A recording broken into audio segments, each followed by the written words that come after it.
माँ मैं पकड़ के दिल दा प्याला तेरे दर आया, माँ मैं पकड़ के दिल दा प्याला तेरे दर आया।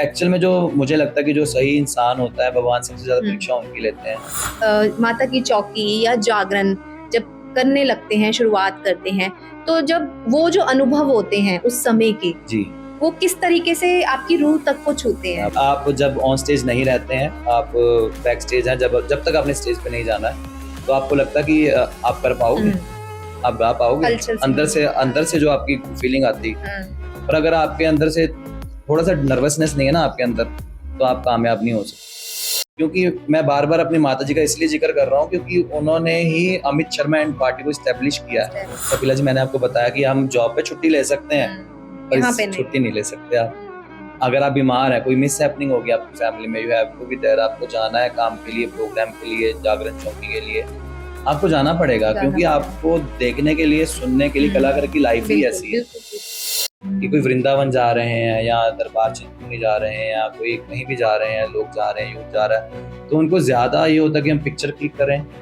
हम वीडियोस अपलोड करें, हम ज्यादा से ज्यादा लोगों को बताएं कि हम यहाँ पे आए हुए हैं।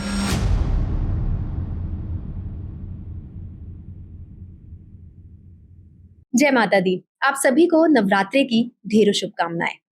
मैं कपिला आज आपके लिए फिर से एक नया पॉडकास्ट लेकर हाजिर हुई हूँ, और आज का ये जो पॉडकास्ट होने वाला है वो बहुत ही मजेदार रहने वाला है, क्योंकि आज हम भक्ति भाव के सफर के बारे में जानने वाले हैं। इस पॉडकास्ट को आप आखिर तक जरूर देखिएगा, और आपकी मुलाकात आज मैं एक खास शख्स से करवाने वाली हूँ, जो जालंधर के फेमस भजन गायक हैं, और उनका नाम है श्री अमित शर्मा जी। सो मैं उनका स्वागत करती हूँ अपने इस प्रोग्राम में, और आज हम उनकी जर्नी, उनके भजन जो वो गाते हैं वो किस तरीके के होते हैं, और आगे की फ्यूचर प्लान्स उनके क्या हैं, उसके बारे में हम उनसे बात करेंगे। सो अमित जी, आपका बहुत बहुत वेलकम है। जय माता दी कपिला जी, और सभी माँ प्रेमियों को जय माता दी। बहुत अच्छी बात है कि आप हमारे स्टूडियो में आए हैं। आपके आने से हमारा जो स्टूडियो है वो भी बहुत पॉजिटिविटी के साथ आज देख ही रहे हैं आपकी। बहुत अच्छा लग रहा होगा आपको हमारे स्टूडियो में भी आके। जी जी, महारानी के नवरात्रे चल रहे हैं जैसा आप जानते हैं, और हमें आज मौका मिला है, हमारा सौभाग्य है, भाग्य नहीं सौभाग्य है कि हम आपके रूबरू हुए हैं और हमें अपने लाइफ के बारे में जर्नी शेयर करने का मौका मिला है। बिल्कुल अमित जी, बिल्कुल सही कहा आपने कि कहीं ना कहीं जब हम कोई काम कर रहे होते हैं तो उसके पीछे कोई ना कोई एक बैकग्राउंड भी होता है। कहीं ना कहीं हमारी जर्नी हमें खुद ही सिखाती है कि हमें कहाँ तक जाना है, हमारे लिए क्या सही है क्या गलत है। सो आपके आज सफर की हम बात करेंगे, आपके जो भजन है उसके बारे में हम बात करेंगे। तो सबसे पहले यही जानना चाहते हैं कि आप भजन गायक हैं। भजन जो है अपने आप में एक बहुत ज्यादा पावरफुल एक है ना, एक चीज होती है कि जब हम गाते हैं तो हमारे अंदर से ही एक रूह जो है वो पॉजिटिविटी हमें देती है जी। तो आपकी सफर की जो शुरुआत है वो कब और कैसे हुई? जी, अगर सफर की बात करें, मैं 13 या 14 साल का था, वर्ष का था, तो तब से मेरी स्टार्टिंग हुई। अगर हम मोहल्ले में रहते थे बेसिकली, तो जैसे गलियों के मंदिर में कहीं ढोलक बजनी या लाउड स्पीकर में आवाज आनी, घर पे सत्संग हो रहा है, सुबह 11 से 1 हो रहा है, श्री सुंदरकांड का पाठ हो रहा है, श्री दुर्गा स्तुति का पाठ हो रहा है, 3 से 5 कहीं पे सत्संग हो रहा है, तो जैसे मेरे कानों में आवाज आनी है तो मेरे मन में आओ ना कि मुझे जाना है वहां पे, मुझे मंदिर जाना है, बैठना और भजन सुनने हैं। तब मुझे इतना नहीं पता था कि मैं भी क्या गा पाऊंगा, क्या मेरे अंदर ये हुनर है, टैलेंट है। बस इस तरीके से मैंने मंदिर में जाना शुरू करा, और मेरे माता जी, मेरे मम्मी, वो भी इस लाइन में थे, वो बहुत मानते थे, माता चिंतपूर्णी के उपासक थे वो, और शुरू से हमारे घर में ये भाव रहे हैं माँ की ज्योति का, माँ की ज्योत जगाना, भोग लगाना, तो शुरू से ये चीजें देखी हुई थी, तो शायद वही देन है, आज हम आगे बढ़ रहे हैं। तो जैसे आपने बताया कि अभी आप बचपन से ही इस तरफ आपका रुझान था, तो एक जो संगीत होता है, म्यूजिक होता है, उसकी तरफ रुझान धीरे धीरे जैसे जैसे हम बड़े होते हैं वो ज्यादा से ज्यादा बढ़ता ही चला जाता है।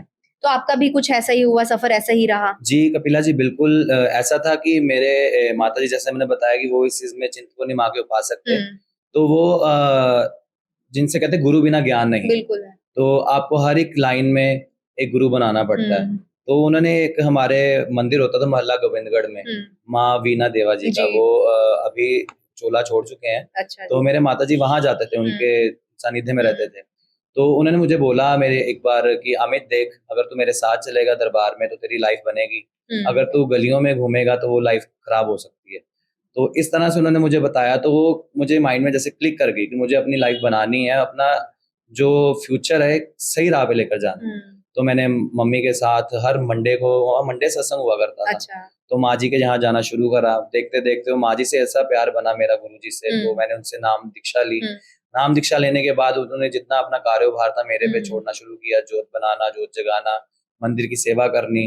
धीरे धीरे ऐसे ही, पता नहीं, उनको कहते हैं कि गुरु को आपके अंदर जो चीजें चलती हैं, जो होती हैं, उनको पता होता है कि आपके अंदर क्या चीज है। ऐसे एक बार सत्संग चल रहा था उनका, तो सत्संग चलते चलते उन्होंने मुझे बोला, तो जैसे वो पंजाबी यूज करते, पंजाब के, हम जलंधर में, तो पंजाबी बोला उन्होंने, वे तू भी कुछ गा के सुना मैंने। तो उन्होंने इस तरह से मुझे बोला। तो मैंने बोला कि माँ जी मैं नहीं गा सकता। तो मुझे नहीं, कहते नहीं तेनू आंदा, तू गा, बोल।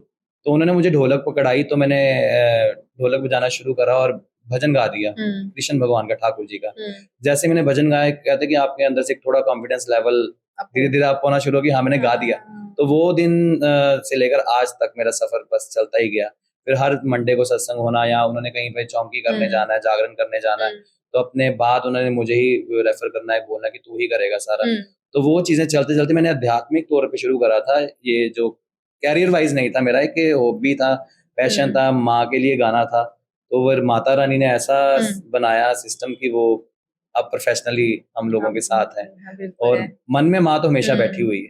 तो जैसे आपकी माता जी के साथ आप जाते रहे, है ना, आपके जो गुरु जी बने, उन्होंने भी आपको काफी चीजें बताई, सिखाई।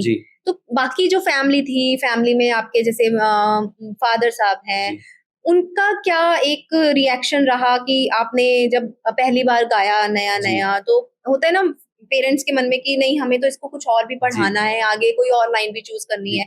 उन्होंने भी शायद कभी नहीं सोचा होगा कि आप इस तरफ ना अपना रुझान दिखाएं। देखिए, तो क्या रिएक्शन था उनका? की बात करूं तो हमारी फैमिली में कोई भी ऐसा नहीं है पर्सन जो सिंगिंग लाइन में हो, गायकी में हो। बिकॉज हर एक माँ बाप चाहते कि हमारा बच्चा इंजीनियर बने, या फिर डॉक्टर बने, या आर्किटेक्चर बने, या कुछ ऐसा बने। तब की बात करूं तब तो बिल्कुल भी माहौल नहीं होता था सिंगिंग लाइन वाला। आज से अगर 16-17 साल पहले की बात करूं, राइट नाउ अगर अब की बात करते हैं, अब तो बहुत ज्यादा लोग इन चीजों में आ गए हैं, सिंगिंग में आ गए हैं, गायकी में आ गए हैं। तो तब जब मैंने स्टार्ट करा तो मेरी फैमिली इतना सपोर्ट नहीं था, सिवाय मेरे मदर के, मेरी माता जी के। तो वो मुझे सपोर्ट करते थे, उन्होंने मुझे आगे बढ़ाना शुरू किया इस चीज में। सर जैसे मैंने बताया कि मैं मंदिर में जाता था, फिर हम गली गली जाना, किसी ने बुलाना सत्संग में। जैसे मुझे आदत पड़ गई भजन गाने की, बेटे गाने की, मैंने अपने डायरीज लेनी, डायरी में कहीं भी कोई नया भजन टीवी पे चल रहा होता था, टीवी होते थे, चैनल्स चलते थे टीवी पे, हम भजन सुनते थे। तो आदरणीय श्री लेट श्री नरेंद्र चंचल जी, उनकी भेंटें होती थी, हरबंस लाल बंसी जी जो आज भी भजन, पक्का भजन में बहुत माहिर, उनकी भेंटें सुननी तो मैंने, हमारे लगी रहती थी सुबह से शाम। तो उनकी भेंटें मैंने लिखते रहना, फिर डायरी बनाते रहना अपनी। और मैंने अपनी डायरी में कभी किसी को कलम चलाने नहीं दी, और मैंने खुद ही अपनी डायरी लिखनी है। अच्छा। तो फिर जैसे फिर मेरे माताजी ने बोला कि लोगों ने मुझे अप्रोच करना शुरू करा, जैसे मंदिर वालों ने, कॉलोनी वालों ने। क्या उम्र रही आपकी तब? तब 14-15 साल होगी। ठीक है, अच्छा। 14-15 साल होगी। तो मैंने उन्होंने जाना कि जैसे हमारे घर पे आते थे, मंडली वाले आते थे कि अमित साडे नाल चल, कि हम अगेन पंजाब में तो ऐसे हमारे साथ चल, तू रौनक बहुत लगा देता है, तेरी रौनक ही अलग है। तो मैंने वहां जाना है, और ढोलक भी बजानी है साथ में, और गाना भी है 2 से 3 घंटे, दोनों चीजें। तब माहौल बहुत डिफरेंट हुआ करते थे 15-16 साल पहले। घरों में छोटे छोटे सत्संग होते थे, कीर्तन होते थे, स्त्री सत्संग सभा वाले होते थे, वो हमें ले जाते थे, हम उनके साथ जाते थे, हम उनके बच्चों से मान होते थे। तो गाया करते थे हम मोहल्ले में जा जाके, गली गली गाना, सत्संग पे, शादियों पे गाना। गाना सिर्फ भजन ही है, महारानी का भजन गाना है, भेंटें गानी से सारी सिर्फ यही करा मैंने। तो तब से फिर धीरे धीरे जैसे किसी के साथ जाना, उन्होंने मुझे कोई अमाउंट दे देनी है कि आपके, तो धीरे धीरे कह लो कि वो प्रोफेशन में चेंज होगी वो चीज मेरी। तो आज माँ जी की दया है कि अच्छा, जब आपने अभी कहा कि जब आप गाते थे तो वो कुछ ना कुछ आपको देते भी थे, तो कैसा फील आता था उस टाइम पे कि मैं एक अच्छी चीज कर रहा हूँ, और मुझे जब वो एक तरीके से पैसे मिलते हैं, तो क्या करते थे उन पैसों का? जी देखिए, हम बहुत ही मिडिल क्लास फैमिली से बिलोंग करता हूँ मैं। चलो आज माता जी की दया है, आगे भी बनी रहे। तो तब अगर मुझे 101 या 201 भी मिलते थे, तब की बात करूँ तो 201 भी मेरे लिए बहुत ज्यादा हुआ करते थे। तो उससे मैंने खुद का अपने कई स्टडीज भी कंप्लीट करी हैं। तो मैंने होटल मैनेजमेंट करा है basically. I am the merit holder on the Punjab level. क्या बात है। तो 2011 में मेरा जी। मेरिट में लिस्ट में नाम आया था होटल मैनेजमेंट में। तो मैंने अपनी स्टडी भी खुद ही कंप्लीट करी है। सिर्फ मैंने इसीलिए वो अर्निंग्स करनी शुरू करी थी कि मैंने अपनी स्टडी कंप्लीट करनी, मैंने पढ़ना है। मैंने 3-4 साल अपनी डिग्री करनी मतलब है। एक तरफ वो तो चल ही रहा था, जी, भजन जी, जी, गायकी तो जी, चल ही जी, रही थी, साथ जी, के जी, साथ आपने जब 12th की होगी आई जी। थिंक उसके बाद ही ये होटल जी, मैनेजमेंट बिल्कुल, का बिल्कुल। कोर्स होटल किया। मैनेजमेंट मैंने अपना खर्चा जो है, मुझे ये होता था कि मैंने अपना खर्चा इस चीज़ से निकालना है कि अपना पैसा इकट्ठा करना है मुझे। पैसे इकट्ठे करने मुझे, मैंने अपनी फीस पे करनी है, कॉलेज की फीस देनी है। तो वो बस 3-4 साल मैंने अपनी फीस निकाली। उसके बाद माता जी की ऐसी कृपा हुई है कि मुझे प्रोफेशन ही मिल गया ये माता जी की तरफ से, जागरण का, चौकी का, इस तरह सत्संग करने का। तो इस तरह से मैं ऐसे रुझान बढ़ गया मेरा। क्या और लोगों ने प्यार देना शुरू करा प्यार है, देना शुरू और जहाँ भी जाते हैं आज भी लोग बहुत प्यार करते हैं। ये माँ जी की कृपा है। आपने कहा कि आप होटल मैनेजमेंट की आपने स्टडी करी और जी। आपने फिर इस हिसाब से तो आपने एक कॉर्पोरेट लाइफ भी जी है। जी कपिला जी, मैंने जॉब्स भी करी हैं, बहुत जॉब्स करी हैं। मैंने होटल्स में भी ट्रेनिंग्स भी करी हैं, जी। यहाँ पे लोकल होटल्स में, 5 स्टार होटल्स में, चेन होटल्स में। उसके बाद मैंने एज ए टीचर बच्चों को पढ़ाया है, होटल मैनेजमेंट पढ़ाया है। ये सिटी ग्रुप ऑफ इंस्टीट्यूशन में भी पढ़ाया है एज एन असिस्टेंट प्रोफेसर। उसके बाद यहाँ पे और रेपुटेड कंपनी है, लिमिटेड कंपनी है, वहाँ भी मैंने जॉब करी है कॉर्पोरेट ऑफिस की 4 to 5 ईयर्स। तो उसके बाद अब एकदम से ये चीज़ें सारी एक मैनेज करना जैसे मुश्किल हो अब रहा आप था। बता रहे हो कि यहाँ काम किया है, कॉर्पोरेट लाइफ आपने जी है। अब अगर हम बात करें कॉर्पोरेट लाइफ और आज जो आप जिस मुकाम पर हैं, दोनों में क्या अंतर है? देखिए, अगर डिफरेंस की बात करें, अगर आप अपने ईमानदारी से काम को निभा रहे हैं, फुल एफर्ट्स कर रहे हैं, तो आप कहीं भी काम कर लें, आपके लिए एक पॉजिटिव रिजल्ट ही आएगा। अगर बात करूँ कॉर्पोरेट लाइफ की, वो भी बहुत बढ़िया थी। उसका जो लेवल था वो बिल्कुल अलग था। उससे आपकी डीलिंग है लोगों के साथ, टीम्स के साथ डीलिंग है, कॉल्स हैं, बहुत सी ऐसी चीज़ें होती हैं जो आप सीखते हो। ये ज़रूरी नहीं है कि आप अपने सीनियर से सीखते हैं, आप अपने जूनियर से भी सीखते हैं। तो मैंने बहुत चीज़ें सीखी हैं वहाँ पे, जो आपको प्रैक्टिकली लाइफ में, मुझे अपने काम में भी वो कॉर्पोरेट वाली चीज़ें आज काम आ रही हैं कि मुझे अपनी टीम को कैसे मैनेज करना है। अपनी टीम को, जागरण टीम में, क्योंकि मेरे साथ कम से कम 25 से 30 मेंबर्स चलते हैं एक जागरण में। तो कॉर्पोरेट में काम करने के बाद मुझे, हम वहाँ भी टीम के साथ डील करते थे, तो टीम के साथ डीलिंग थी। तो वहाँ का एक्सपीरियंस जो मैं अपनी टीम के साथ अपने काम में, मतलब कहीं ना कहीं जो वहाँ पे एक्सपीरियंस आपने किया वो यहाँ भी काम आता है। बिल्कुल, जो जॉब से एक्सपीरियंस कर रहे हैं, तो एक पेशेंस जो होते हैं वो आपको जॉब करने के बाद ही आते हैं। जो एक पेशेंस होते हैं वो जॉब के बाद ही है।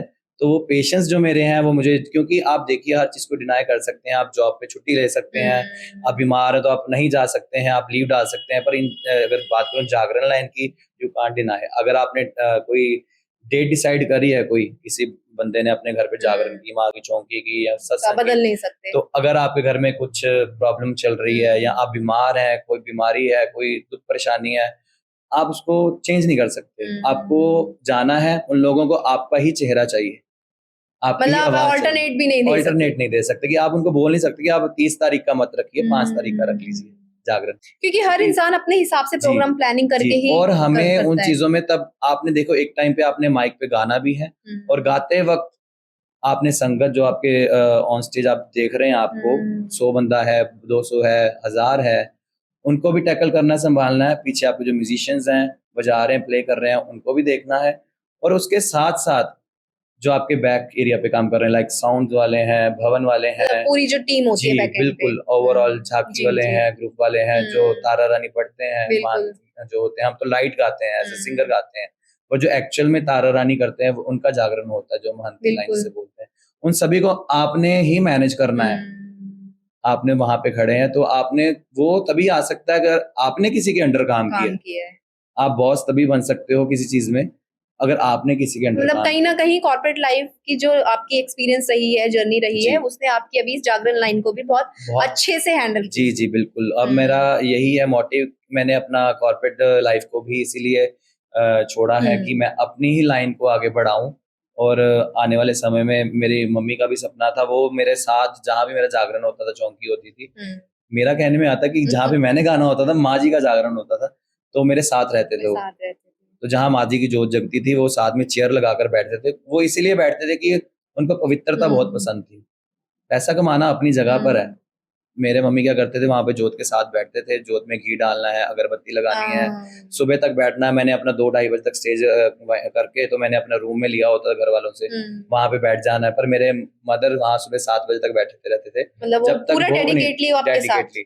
जी, अब वही चीजें उनकी भी मेरे अंदर है चीजें कि आपको डेडिकेशन देना है अपने काम में 100%। ये मतलब सारी चीजें डेडिकेशन है, पंक्चुअलिटी है, बिल्कुल टाइम टू टाइम हर चीज करनी है। जी बिल्कुल, हर एक चीज ये असूल है। मतलब ये जागरण लाइन में भी सारी चीजें मैनेज करनी बहुत मुश्किल काम हो जाता है। बहुत। देखिए कपिला जी, मैंने आपको बताया कि हम जॉब पे छुट्टी ले सकते हैं, पर यहाँ पे छुट्टी नहीं ले सकते आप। अगर आप बीमार है, कोई मिस हैपनिंग होगी आपकी फैमिली में, you have to be there. आपको जाना है काम के लिए, प्रोग्राम के लिए, जागरण चौकी के लिए आपको जाना पड़ेगा, क्योंकि आपको देखने के लिए, सुनने के लिए कलाकार की लाइफ ही ऐसी है। बिल्कुल। अच्छा, जब आपने प्रोफेशनली जब गाना शुरू करा, तो वो मोमेंट और वो पहला भजन आपको याद है कि कौन सा गाया और कैसा मोमेंट रहा आपके लिए? जी, मुझे प्रोफेशनली जो मेरे मन के करीब है, जो लोगों ने भी पसंद करा, वो आज भी करते हैं। वो मुझे क्या 2 लाइनें हमारे दर्शकों के लिए आप सुनाएं? जी जरूर। एक्चुअली में नवरात्रे चल रहे हैं, हम प्रतिदिन जागरण चौकियां कर रहे हैं। मैं कोशिश करता हूँ। आजा दातिए तेरिया ही उड़ी काने, आजा दातिए तेरिया ही उड़ी काने, का तो लम्मिया तू पाइया तरीका ने, आजा दातिए तेरिया मायूड़ी काने। तो ये वाली बहुत बढ़िया, बहुत बढ़िया। ये आज भी सभी पसंद करते हैं। तो मेरे मन के भाव होते हैं कि जहां मैं जाऊं, माँ को बुलाऊं और मेरे साथ वो हमेशा रहे, तो मैं भजन जरूर भेंट इसी से शुरुआत करते हैं। बहुत बढ़िया, बहुत अच्छा। आपने आपकी आवाज में भी एक अलग सा ही एक कह सकते हैं कि नशा है, जो जितने भी हमारे भक्तजन हैं जो सुन भी रहे होंगे और जो आपको पहचानते भी हैं, तो उन्हें भी अच्छा लगेगा। मैं आपसे ये भी जानना चाहती हूँ कि जब आप माता की चौकी या जागरण जब करने लगते हैं, शुरुआत करते हैं, तो जब वो जो अनुभव होते हैं उस समय के, जी, वो किस तरीके से आपकी रूह तक को छूते हैं? क्या बात है कपिला जी, आपने ये जो बात कही है ना, ये एक्चुअल में ये चीज जो एक्सपीरियंस होता है, मैं आपको एक्सप्लेन नहीं कर सकता शब्दों में, पर आपने पूछा है, बताना तो पड़ेगा। वो एक्सपीरियंस इस तरह से रहता है कि आप जब ऑन स्टेज नहीं रहते हैं, आप बैक स्टेज हैं, जब तक आपने स्टेज पे नहीं जाना है, तो आपको लगता है कि आप कर पाओगे, आप गा पाओगे। अंदर से जो आपकी फीलिंग आती, जो सही कलाकार है, मेरा मानना है कि उसके अंदर से यही फीलिंग है कि चाहे आपने जितना मर्जी काम किया हो लाइफ में, गाया हो, बजाया हो, कुछ भी किया हो, पर अगर आपके अंदर से थोड़ा सा नर्वसनेस नहीं है ना आपके अंदर, तो आप कामयाब नहीं हो सकते। कोई नर्वसनेस होती है, धक्कू धक्कू जिसे बोलते हैं, वो लगा रहता है कि मैंने जाना स्टेज पे, कैसा होगा, क्या मैं कर पाऊंगा। तो जब हम जाते हैं ऑन स्टेज, जैसे पहली भेंट या भजन कुछ भी स्टार्ट करते हैं, तो धीरे धीरे इन्वॉल्व होते हैं। आधा घंटा, पौना घंटा, घंटा, वो उसकी जो लहर होती है, जो रंग होता है माँ जी का, वो अलग लेवल का होता है। और जब आपके साथ संगत कनेक्ट हो जाती है, जुड़ जाती है, तो आप ऐसा लगता है आप किसी अलग दुनिया में चले गए हैं और गा रहे हैं, और आप हैं और आपकी महारानी है, तो बस और कुछ नहीं है, और आपके लिए कुछ मैटर नहीं करता उस टाइम पे। ये एक थेरेपी है, जो म्यूजिक है, गायकी है, भजन है, एक थेरेपी, आपको सुकून देता है अंदर से, बहुत ज्यादा सुकून देता है। आप जितने भी टेंस्ड हैं, माइंड फ्रेश नहीं है, पर आप चाहे आप खुद भी कभी एक भजन गाकर देख लो, 2 भजन गाकर देख लो, आराम से गाओ, आपको संतुष्टि होगी अंदर से, एक अच्छी पॉजिटिविटी आएगी। तो आज भी हमारे जैसे प्रोग्राम था, चौकी थी, तो हमने 3-4 घंटे गाया, तो एक अलग ही लेवल का होता, पॉजिटिविटी जो होती है। तो जब हम स्टेज से उतर के वापस आते हैं, जहाँ हमारी कोई रील्स बनाता है, शेयर करता है, हम वीडियोस डालते हैं, तो जब हम उन चीज को खुद देखते हैं, तो हम सीधा से पंजाबी में खुद को बोलते हैं कि यार मैं ही है। खुद हम यकीन नहीं कर पाते कि हम ही ये है, कि हमने मतलब हम वो चीज हम कर पाए कि हम घर पे हम साधारण बैठे। कई लोग तो मुझे जैसे अपना ऐसे मेरे सिंपल आउटफिट्स में मुझे पहचान नहीं पाते कि एक जीन्स में, टी शर्ट में वेयर करी हुई है, और जागरण लुक में, क्योंकि वो देखा ही नहीं होता ना, वो लुक अलग होती है। सेम ऐसे ही होता है कि जब हम खुद से अपनी वीडियोस देखते हैं, तो सोचते हैं कि यार ये मैं गा रहा हूँ, वो मैं नहीं गा रहा होता, कि माँ गा रही होती है अंदर से, हमारे उनकी आवाज होती है। तो बस यही माना और यही सोच के चलना कि वो ही करवाते हैं, जो वही करवाते हैं। क्या बात है, बहुत अच्छी बात। कभी ऐसा हुआ कि ऑन स्टेज कभी कोई फंबल हो गए या घबरा गए एकदम से, जैसे आपने अभी अपना एक्सपीरियंस शेयर किया कि माता का आशीर्वाद आप पर रहता है, और कभी ऐसा कुछ एक एक्सपीरियंस आपने किया हो अपनी लाइफ का कि मैं गा रहा हूँ और एकदम से ही कुछ अचानक से कोई शब्द भूल गए भजन के, या कोई लाइन भूल गए, या किसी ने डिस्ट्रैक्ट कर दिया, इस तरह का कोई एक्सपीरियंस रहा हो? डिस्ट्रैक्ट अगर बात करें तो भजन भूलना ऐसा कभी कुछ हुआ नहीं अभी तक, ऐसा है, कृपा है। या शब्द भूलने ऐसा भी नहीं कभी हुआ। तो एक डिस्ट्रैक्शन हुई थी हमारे साथ, मेरे माताजी हुआ करते थे। अब आपने पूछा तो मैं बता रहा हूँ। हमारे यहाँ सोडल मंदिर के करीब वार्षिक जागरण था। तो मेन पार्टी जो थी मेरी ही थी। तो जैसे आपको पता कि अगर कोई भी मेन पार्टी हो, सिंगर हो, लोग तो हमें सिंगर बोलते पर हम है नहीं, माताजी की कृपा है ये सारी। तो जैसे हम वहाँ पे गए, जैसे मैंने बताया कि माताजी मेरे मदर साथ होते थे। तो हमारी एंट्री चल रही थी, म्यूजिशियंस अपना म्यूजिक बजा रहे थे। तो एंकर ने अनाउंस करा कि अमित शर्मा जी आ रहे हैं। तो हम अपने रूम से निकलते हुए सीढ़ियां चढ़ रहे थे। तो जैसे वो लोहे की जो सीढ़ियां होती है, रैंप्स होते हैं ना, बड़े बड़े जागरण पे लगे होते हैं, स्टेज बड़ी बड़ी होती है। तो मेरे माताजी मेरे पीछे थे, मैं सीढ़ियां चढ़ गया अपना, क्योंकि मुझे अपना पूरे कॉन्फिडेंस के साथ जाना पड़ता है स्टेज पे। तो जब मैंने पीछे मुड़कर देखा तो मेरे माताजी नहीं है, मेरे मदर नहीं है पीछे। तो जब मैंने पीछे थोड़ा और देखा, निगाह घुमाई, तो एक इकट्ठा सा हुआ था। अच्छा। जमा से हुए थे लोग। तो मैं भाग के आया वहां से पीछे, जब मैंने देखा और मेरे मदर वहां से गिरे हुए थे। तो 6 to 7 सीढ़ी से ऊपर जैसे पलट के आए, वो पीछे एकदम से गिर गए, उनका पैर नहीं रखा गया, क्या हुआ। तो जो अपना जो लोहा होता है वो सीढ़ी का, वो उनके सिर में चला गया, लग गया। तो वो उस टाइम तो फेंट हो गए, बेहोश हो गए। तो उनको मेंबर्स ने उठाया, तो उन्होंने मेंबर्स ने मुझे बोला कि अमित जी आप जाओ, हम हैं, असी है, तुसी जाओ। तो फिर माँ तो माँ है ना, बच्चे की नहीं मन करता। अब आगे स्टेज पे लोग भी बैठे हैं आपको सुनने के लिए, 2000 बंदा बैठा है। तो फिर धर्म कर्म जो है धर्म है, तो मुझे स्टेज पे जाना पड़ा। मेरे म्यूजिशियंस को भी नहीं पता कि ऐसा हुआ है, कि वो आंटी जी बोलते होते थे मम्मी को और बहुत प्यार करते थे। क्योंकि मैं बार बार अपनी माता जी का इसलिए जिक्र कर रहा हूँ क्योंकि उन्होंने ही अमित शर्मा एंड पार्टी को स्टैब्लिश किया है। क्या कपड़ा डालना है, कैसा हाव भाव रखना है, कैसा आपने जाना है, बैठना है, गाना है, वो सारा उन्हीं की बदौलत है मुझे। तो इसीलिए उनका बार बार चीजें आ रही हैं जिक्र में। तो तब ऐसा हुआ, तो उन्होंने क्या करा, मेंबर्स ने मम्मी को उठाकर चेयर पे बिठा दिया, मैं स्टेज पे जाकर गाना शुरू में। जब मैंने ध्यान दिया तो मुझे माता ने, मेरी मम्मी ने थंब दिखाया कि मैं आई एम ओके। तो मैंने शुरू कर दिया प्रोग्राम करना कि मेरी मम्मी ओके हैं, चलो मैं हो जाएगा, वो ठीक हो गए हैं। तो मैंने 3 घंटे स्टेज लगाई है गाने के बाद। जब मैंने थोड़ी देर बाद, जब 10-15 मिनट बाद देखा तो चेयर में मदर नहीं है मेरे। तो पता बाद में चला कि उनको हॉस्पिटल ले गए, पीछे मेंबर्स हॉस्पिटल लेकर कि मुझे इसलिए नहीं बताया गया कि जागरण चल रहा था। तो यहाँ पे रेपुटेड हॉस्पिटल है, वहां पे ले गए उनको, जो बोन स्पेशलिस्ट होते हैं। तब पता चला, उनका एक्सरे वगैरह हुआ कि उनके जो यहाँ के हंस होता है हमारा, वो हंस टूट गया था। रिब्स जो होती हैं यहाँ की, चेस्ट की फ्रैक्चर हो गई थी, वो सारा हंस उनका निकल गया। तो इन चीजों को, एक कलाकार को ये चीजें फेस करनी पड़ती हैं कि आपकी फैमिली में कुछ भी हो रहा है, यू हैव टू परफॉर्म, आपको परफॉर्म करना है। आप अपनी फैमिली को भी बाद में टाइम देंगे, चाहे आपकी माता जी हैं आपके लिए, वो चाहे जितने मर्जी कीमती। ये था ना कि आप उस समय स्टेज पर चले गए थे। अगर ना गए होते तो शायद टाइम 10-15 मिनट ऊपर नीचे हो जाता, पर जाना तो मुझे फिर भी पड़ता।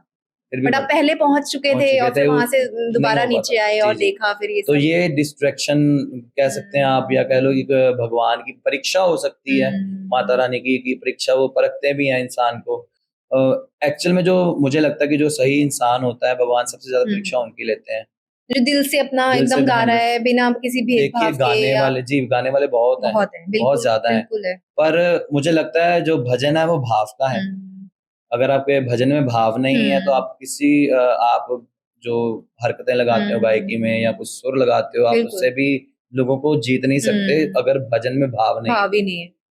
भाव होना, मतलब लोग कनेक्ट कर पाए जब आप उसको गा रहे हैं, तो लोग जुड़ जाते हैं। बिल्कुल, जागरण लाइन में, धार्मिक लाइन में सिर्फ आपका भाव ही कनेक्ट करता है संगत को आपके साथ, लोगों को, और कुछ भी ऐसा नहीं है। मुझे ऐसा लगता है जो हमने गुरु महाराज जी से सीखा है, अपने बड़ों से सीखा है, ये चीज है। बहुत बढ़िया, बहुत अच्छी बात बोली।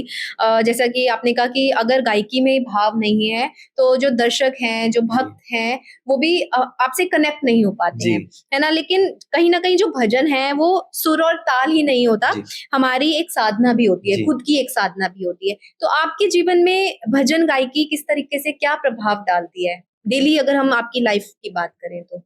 डेली लाइफ की, मैंने आपको बताया कि भजन जो है कि मेडिटेशन है। मॉर्निंग हमारे घर में आज भी सुबह भजन चलते हैं। माता रानी की जोत होती है, आरती होती है, उसके बाद हमारे दिन की शुरुआत होती है, दिनचर्या की शुरुआत होती है। हम माँ को आरती करते हैं, भोग लगाते हैं, भजन लगाते हैं, खुद प्रैक्टिस पे बैठते हैं मॉर्निंग में, जैसे हारमोनियम लेकर हम वहाँ पे प्रैक्टिस करते हैं, रियाज जिसे बोलते हैं।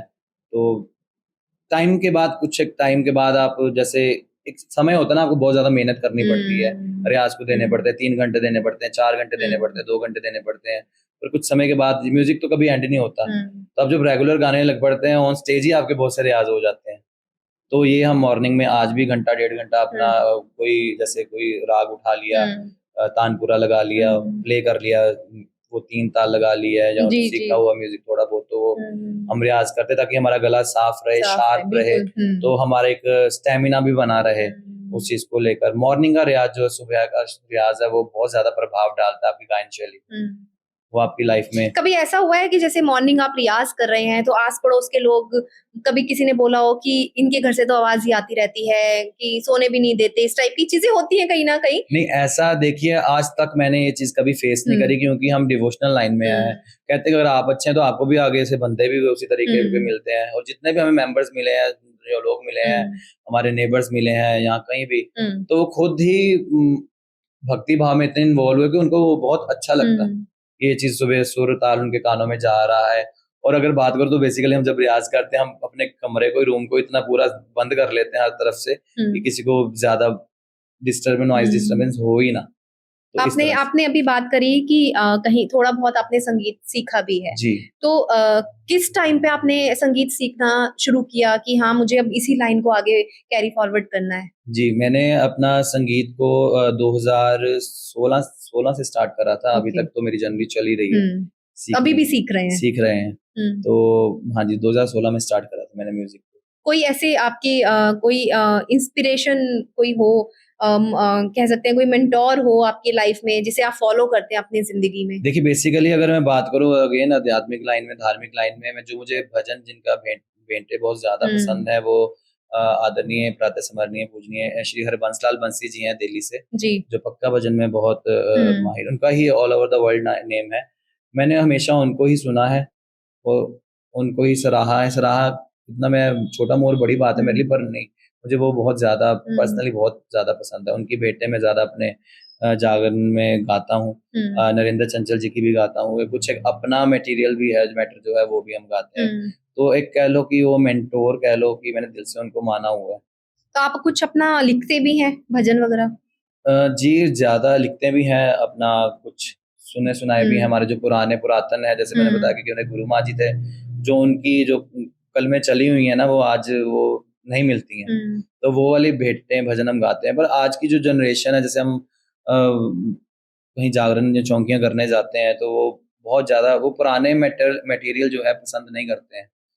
वो कहते हैं कि बस ज्यादा शोर शराबा हो। जैसे कि आजकल देखा जाता है ना कि बहुत ज्यादा फिल्मी जो धुनें हैं उस पे ही भजन बने हुए हैं, और जो आप बात कर रहे हैं कि पुराने जो हमारे संगीत बने हुए थे, जो भजन बने हुए थे, उसमें एक अलग ही मतलब एक कहते थे ना कि दिल को छू जाते हैं। लेकिन आजकल जब हम वो सुनते हैं कि फिल्मी धुन बज रही है, दिमाग में सबसे पहले वही गाना आता है कि गाना तो वो है। भजन की जो शब्द होते हैं वो नहीं अंदर तक बैठते, लेकिन वो गाने के जो बोल हैं वो बैठते हैं। उस पे आपका क्या कहना है? मेरा कहना ये है, आपकी बात बिल्कुल ठीक है, कि अगर कोई ऑडियंस है, संगत है, श्रद्धालु है, बैठा हुआ है, जब वो कोई म्यूजिशियन प्ले करता है, कोई भी सॉन्ग प्ले करता है उसके ऊपर, तो ऑटो मोड पे अगर वो आज की जनरेशन का सॉन्ग प्ले कर रहा है, तो आज की जनरेशन के माइंड में क्लिक करेगा, यार ये वो वाला गाना बज रहा है। अगर वो कोई ओल्ड जनरेशन का सॉन्ग प्ले कर रहा है, ओल्ड जनरेशन भी होगी वहां पे जागरण में, तो उनको वो क्लिक करेगी दिमाग में। अगर वो लिरिक्स अगर ना माता जी का लिरिक्स जोड़कर गाएंगे भी उस गाने को, गाने की तर्ज के ऊपर, तो वो माइंड में गाना ही चलेगा। तो ये चीज को अवॉइड करना चाहिए। अगर मैं बात करूँ मैं जहाँ भी जागरण करता हूँ माता जी का, मैंने आज तक कभी भी कोई भी किसी भी तर्ज को फॉलो नहीं करा है। सिर्फ जो भजन भेंटें जो पुरानी सुनी हुई हैं, या अगेन बंसीलाल जी की, नरेंद्र चंचल जी की, या अपने गुरु महाराज जी से सीखी हुई है, अपने माता जी से सीखी हुई है, सुनी हुई हैं, या फिर अपनी छोटी उम्र में सत्संग में सुनी हुई हैं, बेटे लिख कर रखी हुई हैं, वही मैटर हम यूज करते हैं गाने। वो आप गाते हैं? वही गाते हैं। तो कुछ एक आधा हमें भी सुनाइए। पुरानी पुरानी सुनाऊं या पुरानी अभी? पुरानी कोई हो अच्छी जो आप अभी भी यूज करते हैं अपने प्रोग्राम्स में। जी। माँ ज्वाला जी की भेंट है जो हमारे गुरु मान जी जी। गाते थे, उनकी संगत को भी बहुत पसंद है, मैं सुना देता हूँ। माँ मैं पकड़ के दिल दा प्याला तेरे दर आया, माँ मैं पकड़ के दिल दा प्याला तेरे दर आया, वादे पिछाओ मात जवाला तेरे दर आया, तेरे दर आया माँ तेरे दर आया, तेरे दर आया माँ तेरे दर आया, वादे पिछाओ मात जवाला तेरे दर आया। तो इस तरह से पुराने जो है पुरातन इनमें फील है। नहीं, आपकी तो आवाज़ ही इतनी अच्छी है कि मैं तो अभी बिल्कुल ही खो गई थी। तो मुझे तो बहुत अच्छा लग रहा है आपसे बात करके कि दिल तो अंदर से यही कर रहा है कि आपसे भजन हम सुनते ही रहें। लेकिन आपकी लाइफ जर्नी की बात कर रहे हैं, भजनों की बात कर रहे हैं और कॉर्पोरेट लाइफ भी आपने बताई कि बहुत शानदार वो भी रही। मेरे मन में ये सवाल आ रहा है, जब आप कॉर्पोरेट लाइफ में थे तब वहां भी सबको पता ही होगा कि अमित शर्मा जी गाते भी हैं, भजन भी गाते हैं और कई और फिल्मी सॉन्ग्स भी गाते हैं।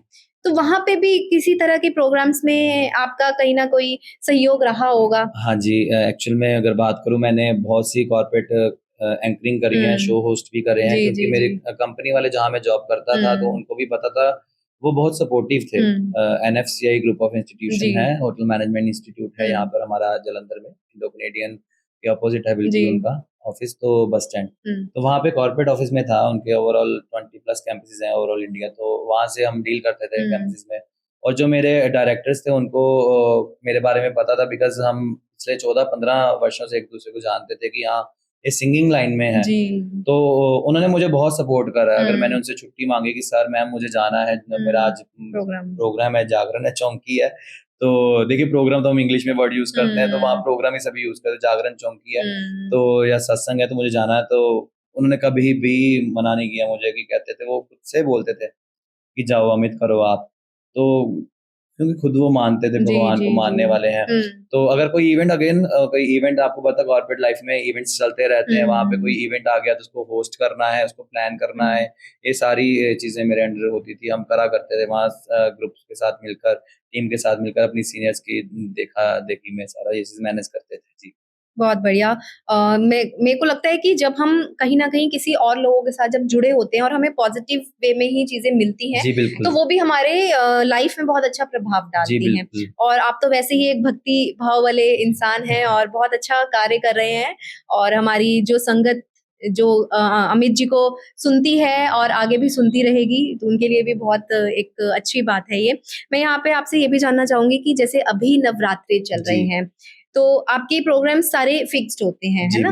और आने वाले भी कुछ प्रोग्राम्स, कुछ प्लानिंग्स होंगी आपकी, तो ये बताएं कि जो प्लानिंग्स आने वाली हैं उसको आप कैसे मैनेज करते हैं, क्योंकि लाइफ भी देखनी है, प्लानिंग्स भी देखनी है, सारी चीजें मिक्स भी हो जाती हैं कई बार, तो आप किस तरीके से उसको मैनेज करते हैं? देखिए, again practice makes man perfect. अब इतनी प्रैक्टिस हो चुकी है इन चीज़ों को कर करके, कई बार तो कुछ ज़्यादा टफ लगता नहीं है कि सिचुएशन ऐसी कि कुछ ऐसी कुछ सिचुएशन आ गई है।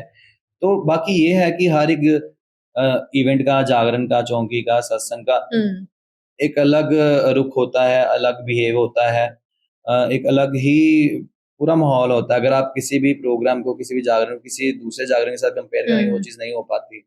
पर आपने एक्सपीरियंस इतना कर लिया होता है चीज़ों को कि आपको वो चीज़ें टफ नहीं लगती हैं करने के लिए। तो इस तरह से आज तक कुछ ऐसे जी।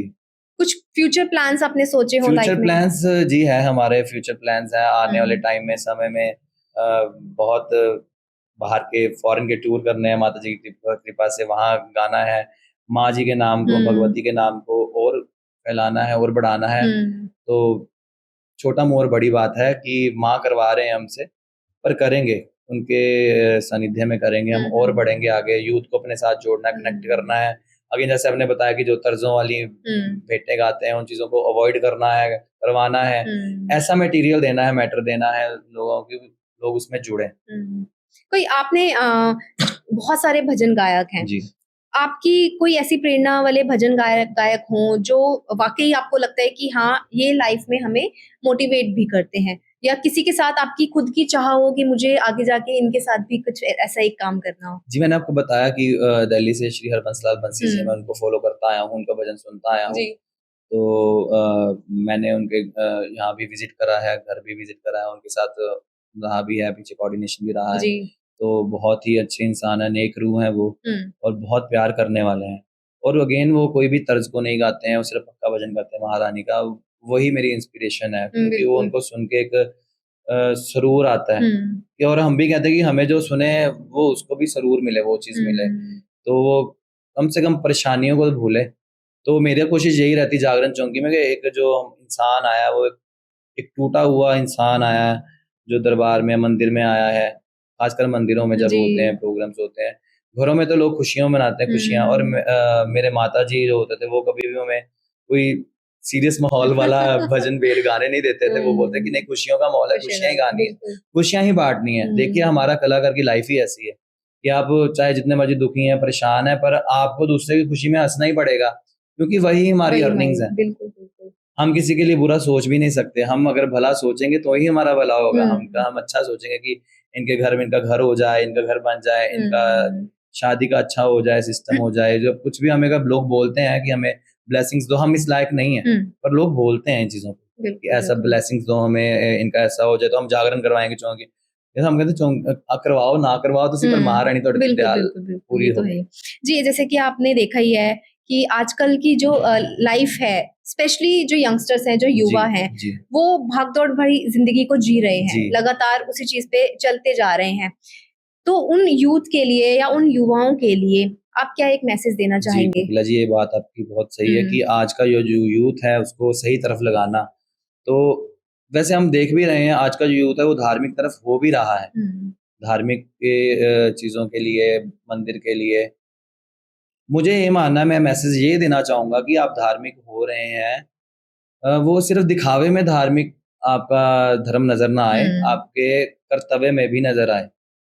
आप सपोज़ मंदिर जाते हैं, शो ऑफ नहीं होना चाहिए, आपके इंटरनली भाव होने चाहिए भगवान के लिए। अगर आप मंदिर को चढ़ा रहे हैं, कुछ दिखा रहे हैं, आप उसकी रील्स बना रहे हैं, इंस्टाग्राम पे स्टोरीज़ डाल रहे हैं, आज मैं मंदिर गया, आप देख लीजिए।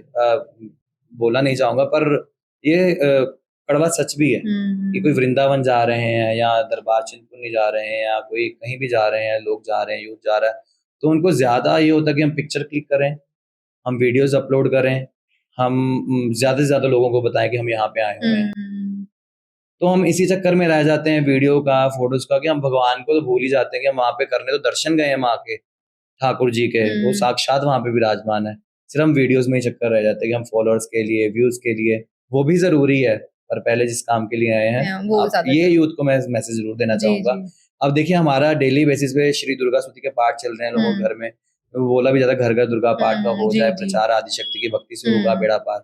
हम डेली कर रहे हैं, हमने पाठ की मर्यादा रखी हुई है। अगर एक आधा घंटा हमारा पाठ चलेगा, तो उसमें ना तो कोई पानी कोई सर्व करेगा, ना कोई कोल्ड ड्रिंक सर्व करेगा, तो ना कोई सिर से चुन्नी हटाएगा जो लेडीज बैठी हैं, और ना कोई बातें करेगा। तो ये अगर आप इस चीज को बढ़ावा देंगे, तो आगे आने वाली जनरेशन उस चीज को फॉलो करेगी। हम भी ऐसी इन चीजों से छोटा बचपन से निकल के आज इस चीजों में आए हैं। अब जो आने वाले बच्चे हैं, जो यूथ है, वो हमें देखकर इन चीजों को फॉलो करेगा। ये अगर 10 बच्चे हैं सुन रहे हैं, या कोई भी, उनमें से एक तो करेगा ना। ये हमारी कोशिश है। क्या बात है जी, बहुत बढ़िया। आपकी ये जो कोशिश है, मैं चाहूंगी कि जरूर कामयाब हो, और आप इस भक्ति भाव वाले जो कार्यक्रम कर रहे हैं वो आगे भी करते रहें, और आप खूब तरक्की पाएं अपनी लाइफ में। अमित जी, हमसे बात करने के लिए बहुत बहुत शुक्रिया। धन्यवाद कपिला जी, धन्यवाद। सो ये थे मेरे साथ संगीत गायक कह लो या भजन गायक कह लो, अमित शर्मा जी। इन्होंने अपने भजनों से कई लोगों को मंत्रमुग्ध भी किया है, कई प्रोग्राम्स में, कई जो जागरण होते हैं, कई जो चौकियां होती हैं, वहां पर आपने इनको देखा भी होगा।